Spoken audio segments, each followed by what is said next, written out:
We're going to try to keep with it as best as we can. The wet road's probably not going to help the situation, even though this vehicle not moving as quickly, but there's a lot more weight on it, and I can tell you something like that probably not designed for high performance. Coming up on Calgrove on the northbound 5 freeway, so we're going to be getting into the Newhall area and then Santa Clarita.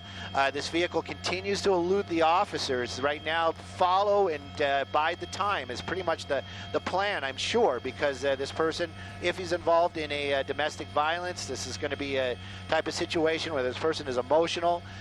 We went from 2 children in the vehicle to possibly a toddler, which is good.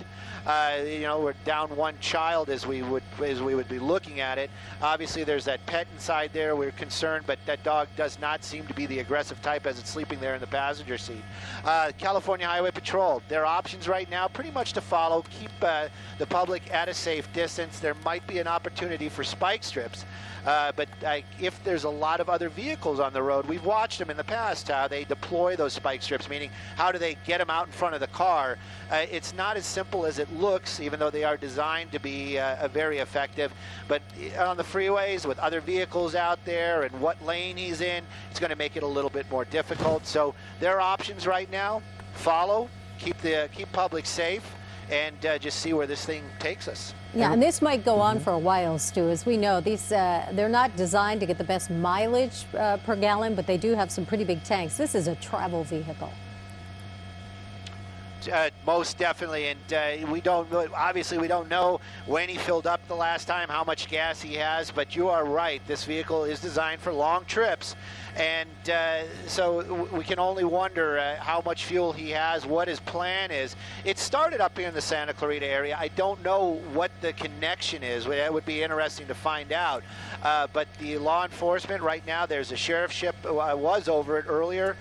You can see the number of California Highway Patrol and at least 1 or 2 sheriff's vehicles involved here as well. The caller that we had on there earlier on, I'm not sure if he was a sergeant. I don't want to offend anybody else today, but when he was talking about the fact that if they did a pit maneuver, the size of the vehicle is going to come into play, and they are more than correct. That totally glazed over in my mind at first, but definitely if they try to pit this thing, that huge vehicle spinning out, it could create all kinds of issues. So this is probably something they're not going to do unless they have, you know, the optimal type of conditions, and that doesn't seem like it's going to be happening here as they continue on the freeway. Obviously, there's going to be a lot of trucks coming up out here. The 5 freeway is big on the truck route, and then of course the Grapevine might be coming up here as well. So my pilot, he's 5 steps ahead of us, I'll tell you that. He's already talking about the weather. He's trying to figure out if we're going to be able to follow once we get up into that Grapevine, and usually it's darkness. I was actually kind of excited, thinking, well, now we don't have darkness, but it looks like today we might have clouds and weather to deal with. And Stu, something that may slow this large motorhome down, of course, as you mentioned, if he does get towards the Grapevine, that upgrade, that uphill battle is going to definitely slow this motorhome down. Well, you know, Juan, there is that for sure. And of course, there's something else. We don't know what kind of condition this vehicle is in. Obviously, this person is really pushing this large, older motorhome. If we start getting up into that hills, something might give. Maybe the guy behind the wheel might want to keep going, but maybe the motorhome just won't do it. There's always that in play as well. Right now, though, we're still pretty much on the flat end of the area out here in Santa Clarita, northbound 5 freeway, definitely in Santa Clarita.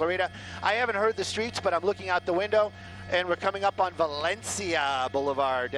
So he's making pretty good time this afternoon. We did hear him talk about when he was on the uphill part, getting in about 55, 60 miles an hour.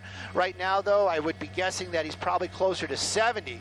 So he's really kind of pushing that motorhome, but you can see not that much traffic out here, at least around that motorhome this afternoon.